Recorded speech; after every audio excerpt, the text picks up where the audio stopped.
But I mean, it quickly became Nirvana specifically. I mean, one of my favorite bands growing up. Nirvana still doesn't seem like dad music. It's that rebellious spirit like, you know, you would have as a young person. So right after Nirvana kind of came and went, like there's all of a sudden Weezer filling this gap of, you know, normal guys playing music again. But I still feel like there's a part of him that holds on to, all right, you fuckers don't want it. Like, you don't like Pinkerton, you don't like me being raw. Like, now I'm gonna give you the most dumb pop songs I can write with 4 other guys.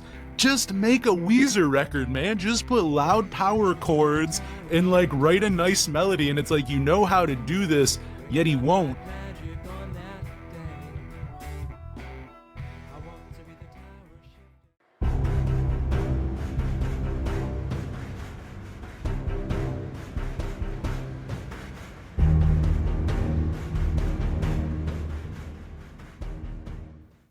All right, so let's change tack here. Let's talk about the next transformation. So we already had grunge, we already had geek rock.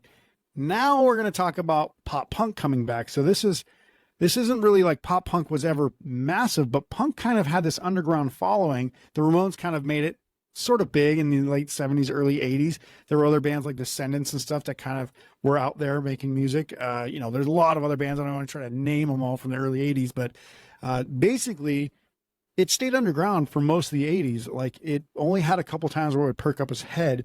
And then all of a sudden, you know, bands like Green Day, The Offspring, Blink-182, all these bands came up in a very short period of time. And basically, you know, 94 was Green Day and The Offspring. Rancid was right there after, I think, 95, 96. Blink-182. All these bands just started growing like crazy. And it was different now because I think when I look at Green Day particularly, I think that album Kerplunk, as soon as Kerplunk came out, and anybody who listened to Kerplunk just knew this band was going to be good. Like, I actually do not like Dookie as much as I like Kerplunk, and I like Insomnium the best of all, which is crazy. That's my favorite record. Insomniac's their best. I had a friend convince me. I didn't think that until actually I did a podcast with a friend a couple years ago. I told him to pick the Green Day record and he picked Insomniac. And up until then, I thought it was like Nimrod or Dookie was my favorite. And I'm like, no, Insomniac's the greatest Green Day record, hands down. Yep. And I agree. Like, I sit there and I actually thought about this, and this is a very, very interesting fact. I thought about this when the new Green Day album came out this year.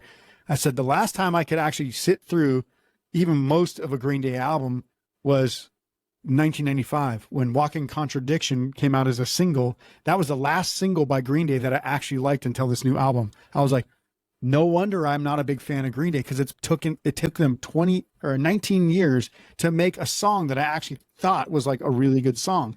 I freaking hated Nimrod. I hated the Warning. Warning. Warning was okay, but the musical, American Idiot. American Idiot. I freaking hated all that. I was like, this is all, I get what you're doing. You're bored. You got something, you want a concept to do this. I just don't think they're that band to make that work for me. Like, I was like, you know, prog rock bands can do this all day, but a punk band just seems pretty like pretentious, like very pretentious, like My Chemical Romance did it. I was like, Black Parade, they have some really good songs on there, but that album is very pretentious. And I was like, I don't really care for that. My point being here is that when Kerplunk came out, I was like, that is like, I was old enough to know, like, I heard Kerplunk before Dookie, because my brother actually lived in Portland, Oregon. I grew up in the Midwest, but our parents were separated. So I was living with my mom at the time. He was living with our dad. And he's like, dude, you got to check out this Kerplunk album. It had Welcome to Paradise and a couple of, like, She, I think, was on there. And I was like, well, this is fucking great. Like, this sounds great. Like, I don't know what this is. Like, I didn't know what punk was at the time, because I didn't know punk existed, right? Like, there was nothing in my brain that I didn't know. I knew of the Ramones, but I didn't know they were a punk band, right? Like, yeah. The phrase punk just meant like somebody who was kind of like, you know, kind of like a semi-criminal, like, you know, like, it's just kind of like a scumbag, right? Like, that's what punk meant to me. And I was like, wait, there's a music genre called punk, and this is what that is? This is pretty cool. As soon as that happened, you know, Dookie came out, and actually I liked Longview a lot better than I like Basket Case off that album. I liked Welcome to Paradise, here When I Come Around as well. And then some of the other ones, but Basket Case, I was like, all right, it's whatever. Like, it's very fast, like, cool. But I didn't even think Offspring was punk at the time until people later were like, they were a punk band. I was like, I thought they were an alt rock band. Like they sounded alternative rock to me. I was like, I don't understand how they're punk, but whatever. That led to all these other bands. So again, same thing, whirlwind effect, right? Like this Wizard of Oz tornado. Yeah. All these bands started getting signed. Every single punk band that you could possibly think of, Rancid, obviously Operation IV would have probably been signed had they stayed together, but Rancid became a band. They got signed. And then, independent record labels like Fat Records, Drive Through Records, all these other things kind of coming later. What was your perspective? I know, again, you were 1992, you're born in 1992, but you've been able to look back on this historically, kind of like as a different perspective. I lived through it, and I'm like, I couldn't imagine how fast it was all happening, because to me, it was like, well, this is just how music is. It grows this fast, but it doesn't. Clearly it doesn't, because for the last 25 years, it hasn't, right? So what's your perspective from your newer than me on planet Earth, age range? I mean, all those bands you mentioned, I mean, I love them all. The interesting thing is like, and again, it goes back to that age thing where like, I remember my parents listening to, not Smash, but Americana. Like, that's where, like, I remember that being radio. Like, I remember those songs on the radio, my parents listening to them. And then I got into them a couple years later, starting with Americana. Like, I think the weird thing with me is, not weird, but I guess it's that thing when you get into bands once they've been around for a while where it's not chronological order. So like Smash, Smash was like the third record or whatever I heard from them. It wasn't you know what I mean? Like, it was kind of like, I think their third record that they actually made, which people think was their debut album, which is crazy because it's not. No, it's not. They have a couple. I mean, because they're another one. A lot of those bands, it's interesting. The bands who kind of define the '90s, a lot of people forget. It's like, it's not like they existed right at 1990. A lot of them were around in like 87, 88. I mean, even Kerplunk was 91, I think. The first Green Day record was 88 or 89. Like, I mean, I know it's on the very end of it, but like, same with Nirvana. I mean, Bleach, I think Bleach was like 88, 89. I think the first Nirvana 89 or 90, somewhere in there. Yeah. Yeah. And then I think Offspring 2, the record or two they had before Smash was like 88, 89. So I don't know. I always think that's interesting, but no, a lot of these bands I got in like either on their second record, like even with Blink, like I remember Take Off Your Pants and Jacket coming out. I don't really remember Enema of the State coming out. Like those songs are around, but like, I don't know. There are bands I think I found on their like not their sophomore, but their second big record after they already had that one. Mm-hmm. But I mean, all those bands you mentioned, I mean, I think they were still gateways. I mean, like Offspring being one of the earliest. Like Rancid, I got into later. Rancid, actually, I got an Out Come the Wolves in like 2010, like way past the point. It was another one where like I knew some of their songs. I might have even already been listening to Op Ivy before I listened to Rancid. Like, I don't know, getting into things at weird times. But like that era you're talking about at the end may be my favorite bands. Like, I mean, I've gotten into other things since, but like, yeah, like the core of bands like Blink, like Green Day, another one, man. Like American Idiot was the one, because again, 04, 05, like that was what, like I was aware of them. I remember like when I come around on the radio in the 90s, but it was probably a few years out. But, even that, though, going back to your point for a second, I totally get, like, and I like American Idiot enough, but as time goes on, it goes far from my favorite. But that's one of those ones where if I was listening to them in chronological order, I can see why if you liked what they're doing on Dookie and Kerplunk, I'd be like, what the hell is this too? Yeah. Like it wasn't weird for me because that's on the Weezer boat with me and I'm on the Green Day. Actually, dude, to be honest, like, I mean, Weezer too, like Weezer, when I got into them, Make Believe was the record that came out. Like Beverly Hills was the song on the radio and stuff. Like it's once I listened to the other stuff, I'm like, oh wait, this is kind of better. Like this Blue album and all this is like much, much better. Like I think Smash is a great record. I think Smash and Out Come the Wolves. I mean, any of like the big ones that came out are still, I think, just some of the best. I mean, there's all those stories where like, again, with not forcing things, how like Epitaph Records, when they put out Smash, like Brett Gurewitz, like almost lost his house or had to refinance and stuff to keep pressing copies of Smash. Cause it was like, oh, this thing's going to sell 1,000 copies and it keeps selling and selling. And like, there's all these wild stories where it's a weird problem to have, but like that album getting so big almost destroyed like Epitaph and almost destroyed Brett Gurewitz. It's like the weirdest thing, but it goes back to that real genuine, like, no one thought anything about it I think it's been dethroned since, but for years, Smash was like the most best-selling independent record of all time. Like up until I think maybe, I don't even know what replaced it, but I think something has since then. But I mean, again, that thing was on an indie label. Like Epitaph wasn't was it was then. It is now because of things like that. But same with Rancid when that came out. Epitaph was like just a thing to put out like Bad Religion records and a couple other bands. But like it wasn't what we know it now. All those bands, that was their heyday. All those records coming out. But it is mind blowing. Cat Records didn't have any of those spin-offs. Tim Armstrong, his stuff, like all of that. I mean, it's not crazy now. They're all kind of part of whatever. They've sold millions of records, but like then it is crazy to look back and go like, yeah, no one thought Smash was something special. Nobody thought this was gonna be even like, were you, I guess not, because you said listening to Green Day was your kind of beginning. You didn't really know about punk, but the interesting thing to me about Green Day, and I really like Dookie, but like looking back in retrospect, there's so many bands from that Lookout Records era, all the bands Green Day came up with, like the Mr. T Experience, Screeching Weasel, the Queers, like any of these bands who were melodic pop punk, like who like had kind of melody over power chords, like, and I love Green Day, but my thing is, it's always interesting to me, why were they the ones to break? Because I think there were, tons of their label mates on Lookout had that same kind of sound and style. Just Bay Area pop punk, really. I think a lot of bands from the Bay Area were doing that. And it's just interesting that it was Green Day that blew up over all of them. And I like Green Day, but I don't know that there's anything extra special about them that wasn't, special about, other Lookout bands and stuff of that era. Like, I always think that's interesting, too. What made them big over the other ones? Yeah, I think I can shed some light on that. And I would say it's the Flair. The Flair they have in the live show. Oh, they do have a good live show. The fact that they knew, I'm even saying before their live show now is like, in my opinion, old man band stuff, right? Like now their live show is like the Rolling Stones, the fucking Bob Dylan's, all these bands have been around for long enough. You get all these effects and all these cool graphics behind you and stuff like that.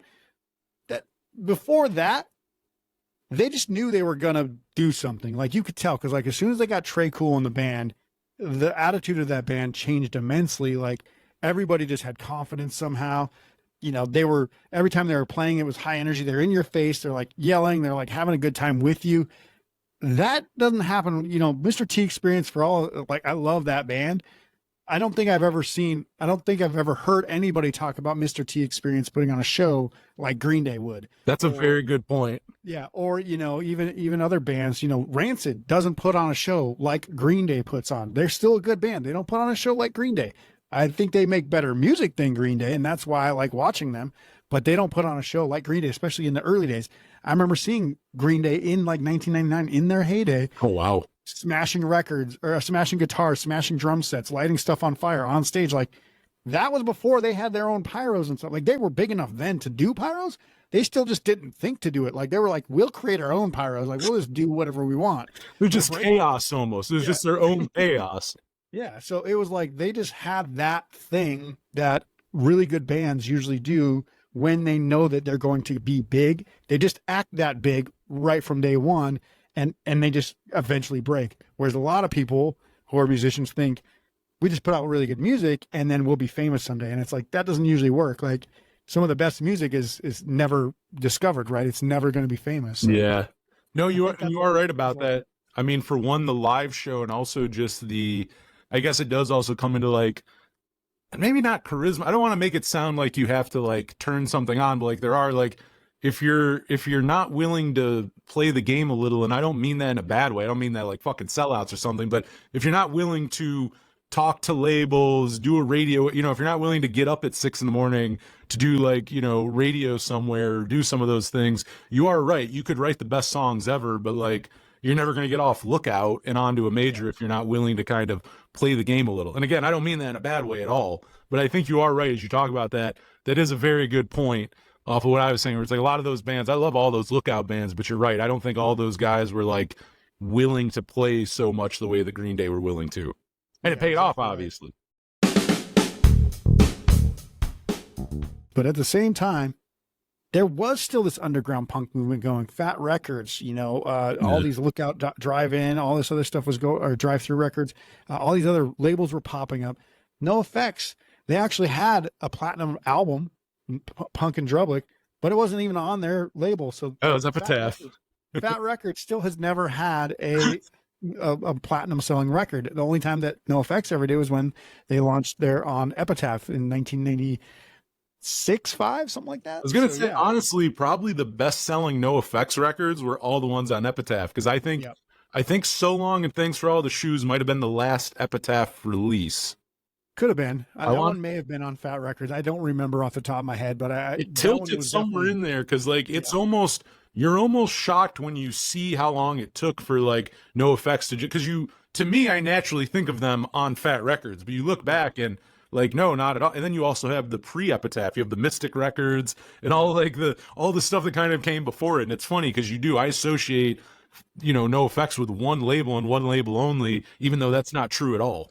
Yeah. And I mean, they made most of their money most of their money as a band, probably from those albums off of Epitaph. And you're right. I mean, as soon as Pump Up the Volume came out, these are the Fat Record labels. Yeah. You didn't hear them on like a big kind of buzz, right? It was like, I like Pump Up the Volume. I like, War on Errorism and all these albums. Still great records. It was like, you just don't hear people talk about them. Like everybody talks about Punk and Drublic. Everywhere you would go, and when I was in high school, people would be playing that album like all the time. I saw a band recently cover Eat the Meek, and it was like a just bar with everybody. Like it wasn't like just like punks or anything like that. Like they were just playing like 90s songs, like Third Eye Blind and Everclear and stuff. And they did Eat the Meek. Most of the crowd knew it. Like I was shocked. Like I'm not talking about some dude with like a fucking battle vest on or something with like patches. I'm talking about like, like a 30-something-year-old couple drinking like, $10 cocktails or like something like that. Like, I mean, like I think some of those songs, even though they were never massive in the mainstream, more people know like Eat the Meek and even like Linoleum and stuff like that than I think I even realized sometimes. Yeah. I didn't realize Linoleum was so like covered. I didn't realize that was like the song that everybody covered until Linoleum came out and they were talking about like how many bands covered the song. I was like, really? That's the song? Like, I love that song, but like I figured it'd be like, I don't know, Kill All the White Man before that or something like that, or one of their more anthemic songs. Linoleum's just like a good album starter, but I guess that's probably why most people have heard that, because back then people would listen to albums because you didn't just buy a single from NoFX. That was buy a single, man. You had to buy a compilation or you had to buy the album, right? So, I mean, there were some of those compilations out there that really helped revive this genre as well. And I think, we can talk about pop punk coming back all day, but we do have a few more genres to talk about. And I think this is where it gets even weirder. And let's dig into ska, because this kind of, we talk about, even NoFX, they had horns in some of their stuff, right? So there was this punk ska kind of slashy back then. Like you could be a punk ska band like Less Than Jake, Real Big Fish. Some of them were very, very punk sounding with a ska, section, like a horn section and stuff.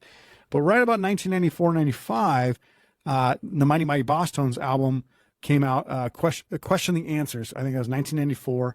This was, the first time I had heard in my life a band playing ska music that wasn't reggae ska, right? Like I knew what ska was. I knew what reggae was. This was not that. Why people were calling this ska? I was like, this is not ska music. Like I get ska. It's like very relaxed. It's laid back. It's like smoke a joint and fucking listen to like music. This is high energy ska, which I had no idea was even a thing. Mighty Mighty Bosstones have been doing it for like 8 years to that point. I was like, what the hell? Like they put out like 5 records or something. That was like their 5th. They were another one. They were around for so long before like any of those like records. Like same with like The Impression That I Get. Like they were a band for like a decade before that song was like, you know what I mean? People don't realize that sometimes with them. Yeah. The Question, the Answers, I think it achieved gold status in 94. Then all of a sudden, No Doubt, Sublime, Fish, Mighty Mighty Bosstones, Let's Face It, I think it's called, right? That's one of The Impression That I Get. That's like the big one. Yeah, Let's Face It. That's the actually platinum selling one, I believe. So, Rascal King and all those other great songs were on that one.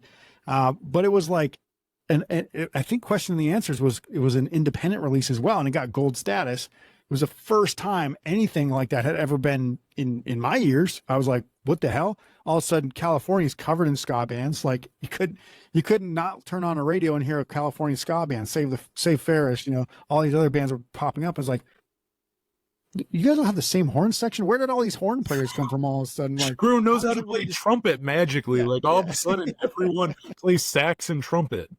Yeah.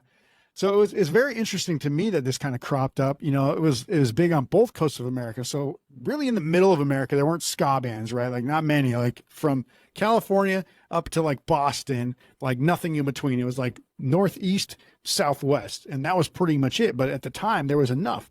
And then there was a band in Florida called Less Than Jake that was kind of doing their own version of it, which was like, what the hell is going on here? How does this pocket of Florida get like ska bands all of a sudden? So talk to me about like, did you ever get into this ska thing? Because my brother was like biggest Real Big Fish fan. He was huge into Save Ferris. I love ska, Bosstones, Less Than Jake, you know, Real Big Fish, some of my favorite bands of all time. It was just like completely new. And we're talking about transformation. I had never heard anything like I had heard when I heard ska for the first time. I was like, what the fuck is this?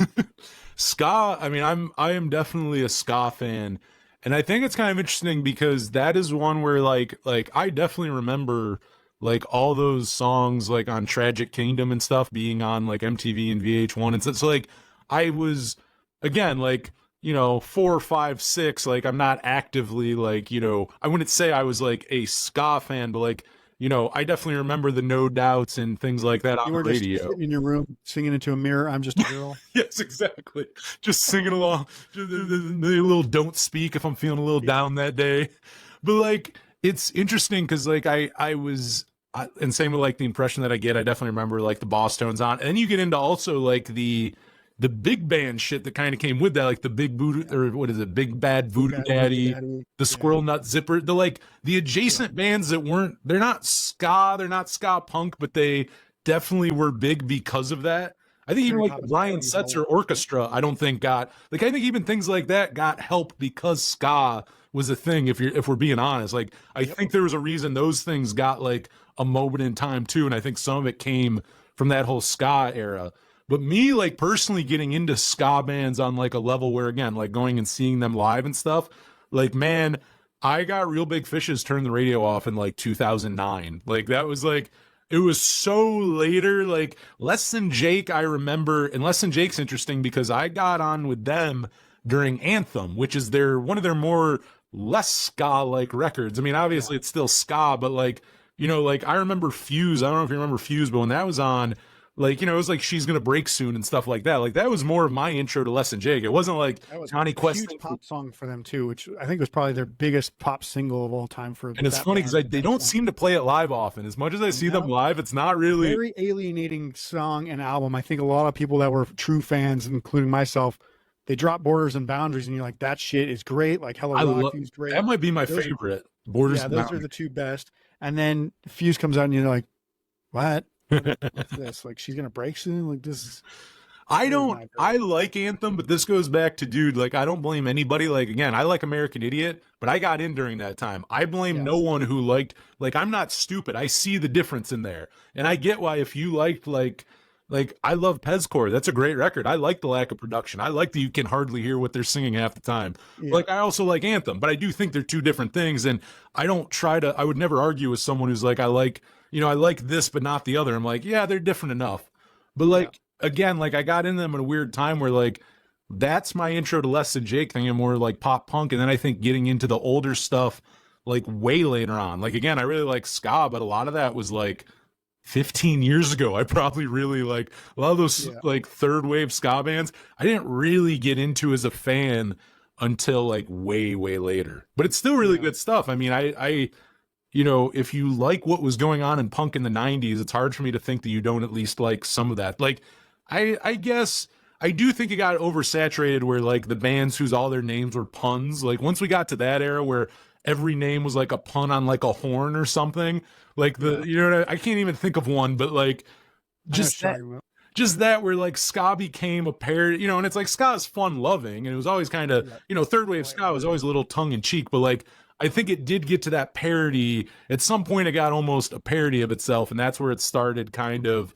And then you watched it too, because how many of those ska bands in the early 2000s had identity crises? And it's like they couldn't they wanted to be mature, but they, you know what I mean? Like even Real Big Fish, I think, had that for a while, where I don't think they really knew their identity for a couple records, or they were in a weird.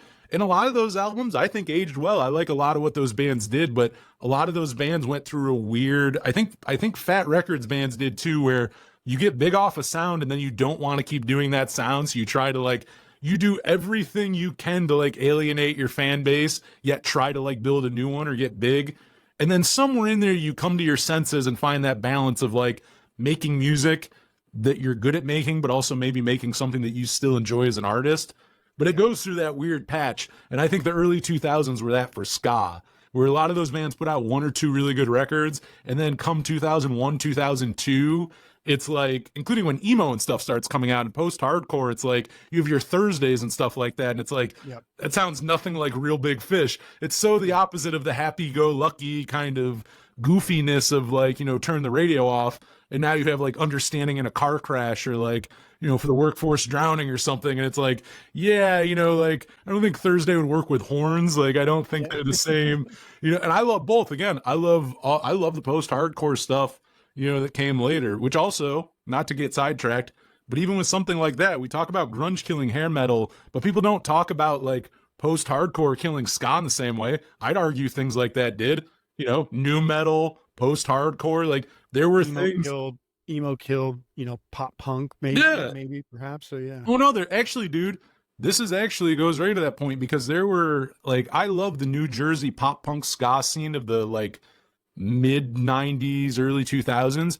And so many of those bands, if you literally go back, they put out a couple ska records and somewhere in there they became an emo band. They changed the name and everything. Like all those guys, like Armor for Sleep, all those guys were like in ska bands in New Jersey before their Armor for Sleep. Like, you know, there's like Houston Calls who are on Drive Through. They were Face First. They were a ska band in New Jersey in the early 90s. Like tons of bands who had the same members, but all of a sudden started wearing like tight pants and a lot like darker shirts. Like they started wearing like darker colors and like, but I mean, truly, like there were many people who were playing hair metal who all of a sudden in 1991 started playing, you know, stopped playing solos and maybe played a little more power chords for some reason and playing drop D tune and all that. I'm like, what the hell?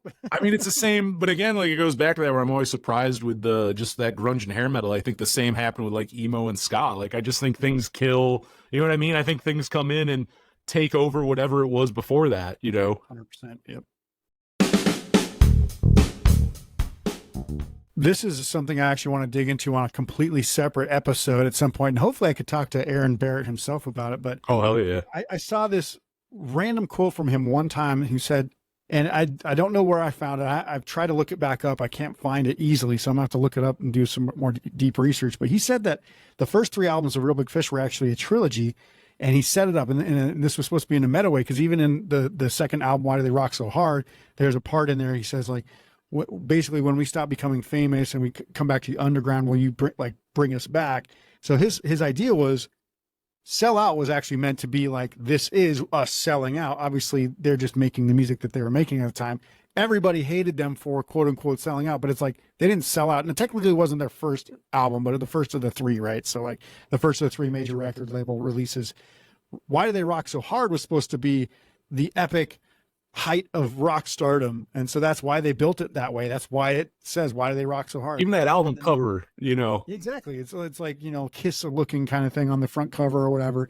And then the third one is Cheer Up. Like now that they're like back down in the underground and they you know they're not on the radio anymore. They're saying like, cheer up, we're still here, we're still making the music. This was supposed to be the trilogy, and he knew that this was going to happen because he kind of knew the record label business. He kind of foresaw where the music was going, and he was like, this is exactly what's going to happen. And it actually came true. So I'd actually really like to talk to him about this, because it seemed like he was very clairvoyant about the trajectory of Real Big Fish and what was going to happen with rock music at the time.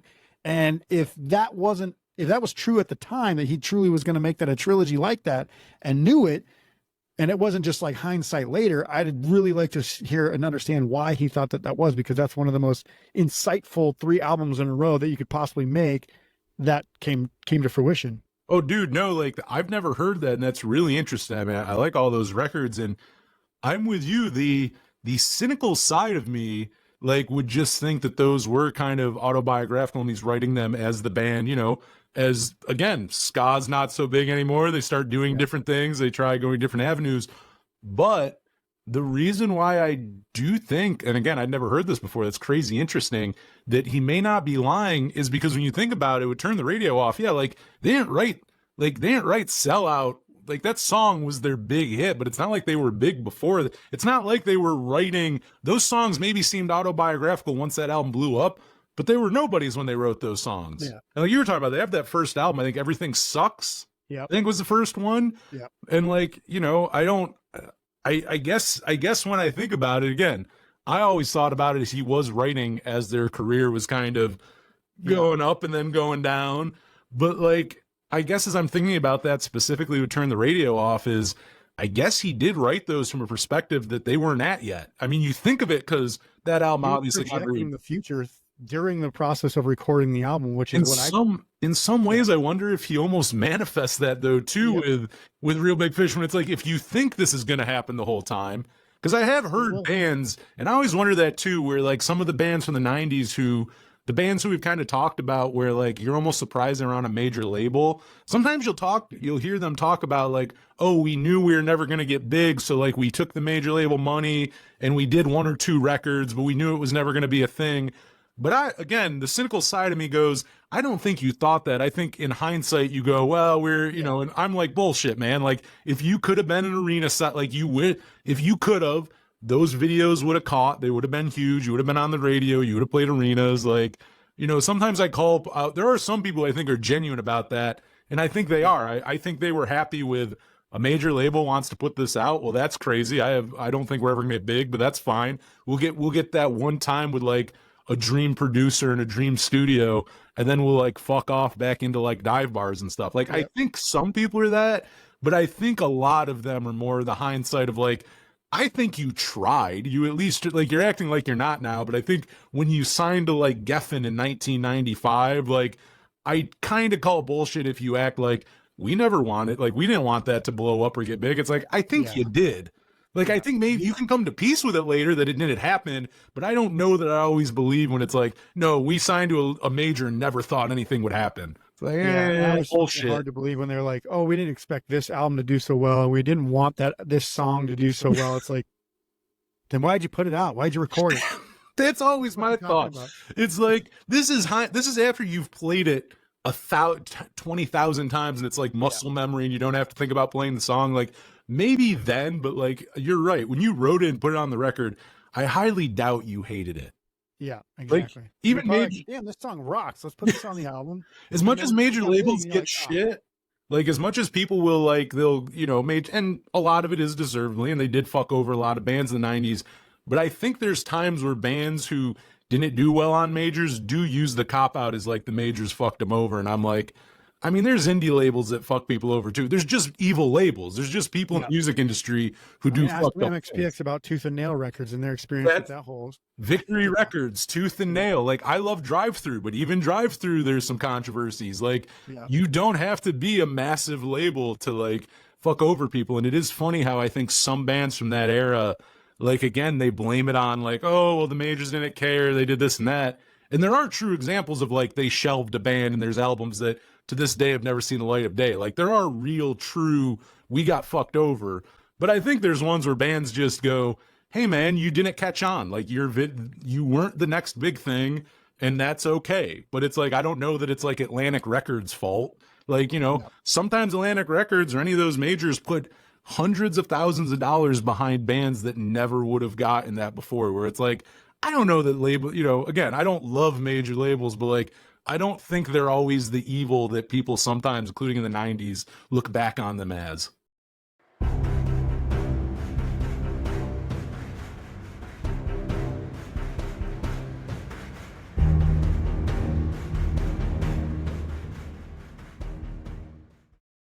That's the show for today. I hope you enjoyed this episode. If you learned anything or liked what you heard on the show today, please show us some support and subscribe to this channel, and like, comment, and share this video with a friend or put it up on social media.